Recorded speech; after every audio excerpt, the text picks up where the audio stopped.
Hello, everyone. My name is Edwin Pierre, and today I'd like to share with you the rich and layered aspects of my culture, identity, and worldview. Culture is more than just traditions of where you're from, it's about how you see the world, how you interact with others, and what you value.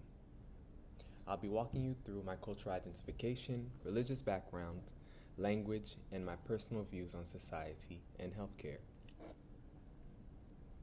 Let's start with my birth country. I was born here in the United States, which has shaped a lot of my experiences, especially around education, opportunity, and diversity. Growing up in the US gave me access to resources, but it also presented challenges, especially navigating multiple cultural identities in a country that often oversimplifies what it means to be American. When it comes to the cultural identification, I see myself as a blend of several identities. I'm a male, and I recognize how that has influenced my interactions and roles in various communities. I identify as both Christian and gay. That dual identity, it has shaped my personal journey in very profound ways. Being gay in a religious context isn't always easy, especially in communities where traditional values dominate. It has taken time, reflection, and spiritual maturity to reconcile both. I'm also Haitian. My family is from Haiti, and the cultural heritage is a huge part of who I am. From the food to the music to the language to our history of resistance and resilience, being Haitian means a lot to me. Ethnically, I align as black and Latino. Haiti, although often seen as a black country, it also shares deep cultural ties with Latin America and the Caribbean through language, colonial history, and regional identity. These identities aren't just labels, they influence how I move through life. I carry both privilege and struggle within me, and understanding these aspects helps me better connect with others and advocate for change. Racially, I identify as black and Latino.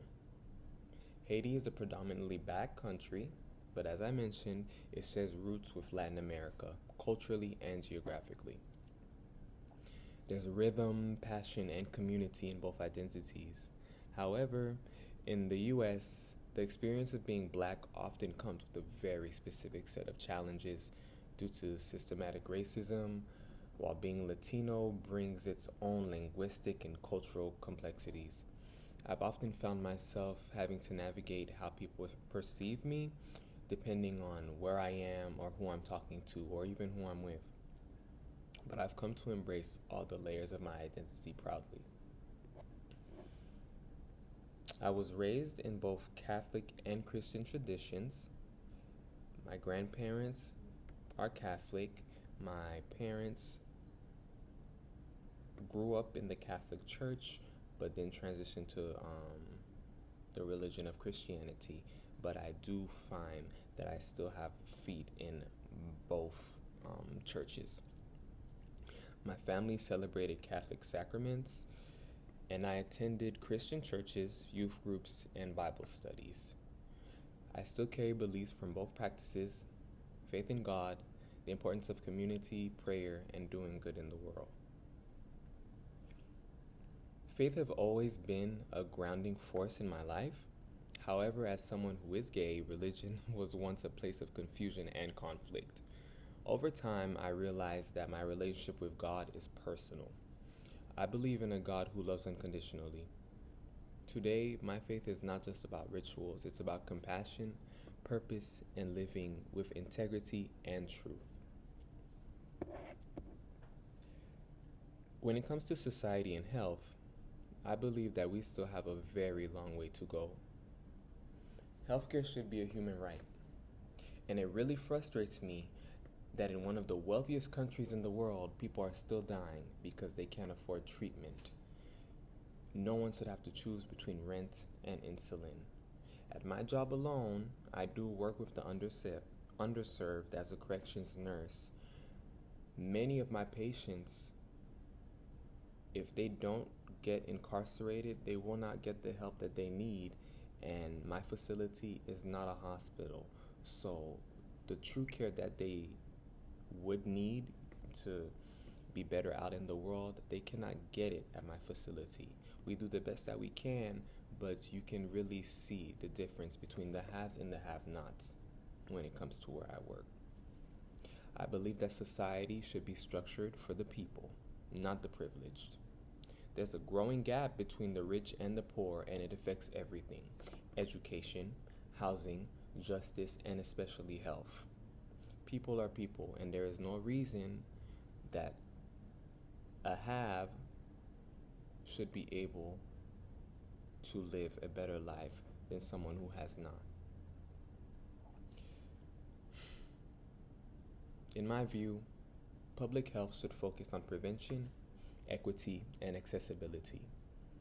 That means providing services to the underserved communities, offering culturally competent care, and ensuring everyone has the knowledge and tools to live a healthy life. These beliefs are rooted in my own experiences, witnessing how my community, particularly immigrants and people of color, struggle to access the care they deserve.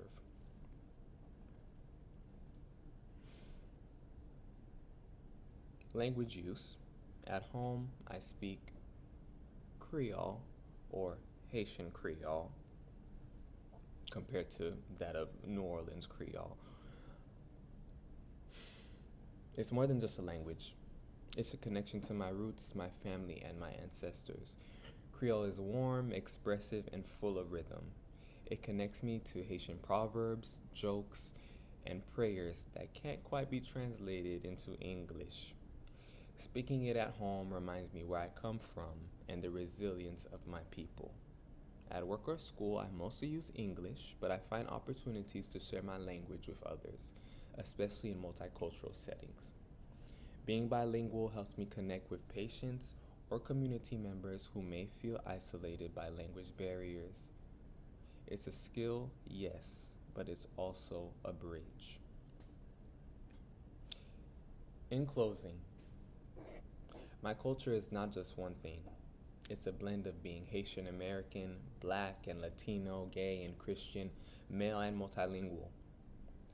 Each part has its challenges and strengths, and together they make me who I am. They shape how I relate to others, how I see justice, and how I advocate for those who are marginalized. I've learned to find strength in what once made me feel different, and I've come to realize that embracing your culture fully and unapologetically is one of the most powerful things you can do. Thank you for listening to my story. I hope sharing it encourages you to explore your own cultural identity and how it shapes your view of the world.